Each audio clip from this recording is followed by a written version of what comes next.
Do you ever head to the farmer's market and you can't quite make up your mind with what to get because everything is so beautiful and inspiring? Then this soup is for you. This is a really delicious, easy spring pea soup with asparagus and potatoes, and it has pretty much everything you want to buy at the market. We've got carrots, we've got celery, we've got leeks, we've got potatoes, asparagus, and peas.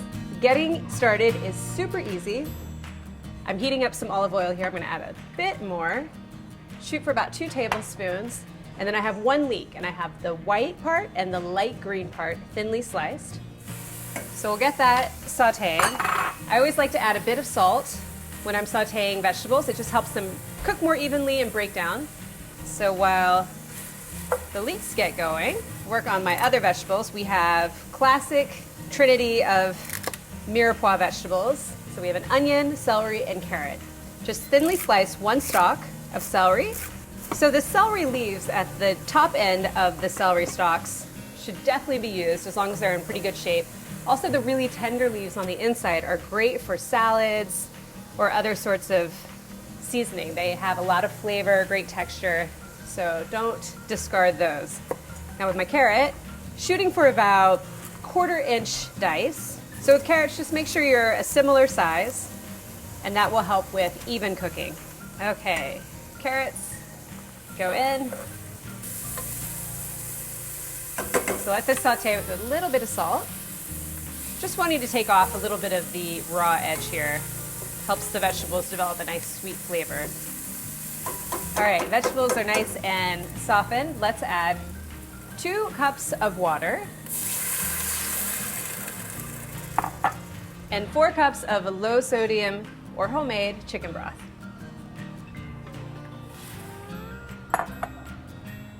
Give this a stir. Throw in a rind of Parmesan. This is exactly what it sounds like. It's just the end piece of a piece of Parmesan cheese, and this adds a tremendous amount of flavor, nice sort of salty kick. And let this mixture come to a boil. The broth has come up to a nice little simmer boil there, so let's add potatoes. I'm using 4 small red skin potatoes. I just scrub these clean. I like to include the skins. I think it's good for color and a little bit of texture. Just slice these about 1/4 inch thick. So the potatoes here not only add a nice texture, but the starch sort of adds a nice body to the soup. This is a really hearty, satisfying, gluten-free version of a typical spring minestrone. Okay, so we'll add these. Give this a stir.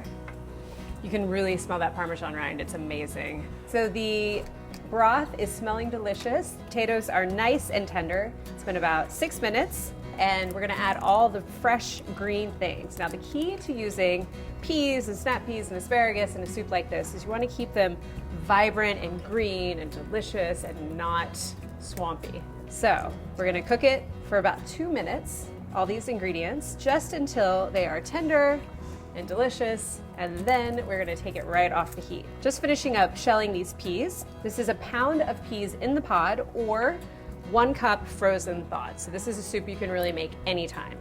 Add these guys. So we've got about 2 minutes starting from this point.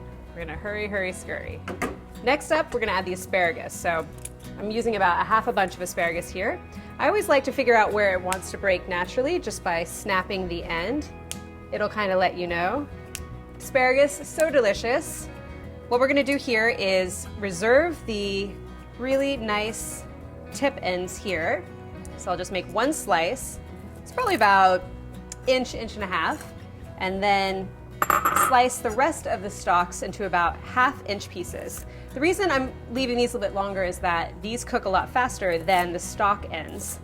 And the goal here is to get all the vegetables cooked evenly, same time. We want everyone crossing the finish line at the same time.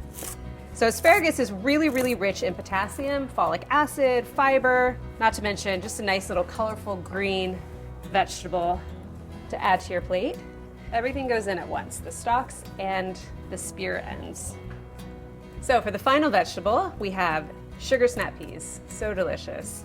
Love these little guys. All you have to do to prepare them is trim off the little string ends from each side. Paring knife is really handy for this. And I started here with 8 ounces. So in order for these to cook quickly and evenly, I'm going to Cut them into about 1/2 inch size slices. Okay, turn this up a bit just so we keep a simmer. Okay, it's been a couple minutes. Everything is nice and green and vibrant, smells delicious. I think we are ready to go here. So before we serve this, we want to make sure you remove the Parmesan rind. We're ready to ladle up. This really just smells so fresh. Look at that, beautiful. This is what you want to see when you're eating. You want to see lots of different color, texture. So before we dig in, final garnish, couple of sprigs of dill. This really just wakes it up, makes it super fresh. You don't want to add the dill to the big pot, especially if you're making this as a big batch for your week. The flavor is just so delicate. You want to really add it right before you're ready to enjoy. Let's give this a taste. It's still pretty hot, so give it a try. So delicious and good and fresh. Everything you want in your bowl, eating the rainbow, lots of variety of colors, textures, flavors. Can't wait for you to try it.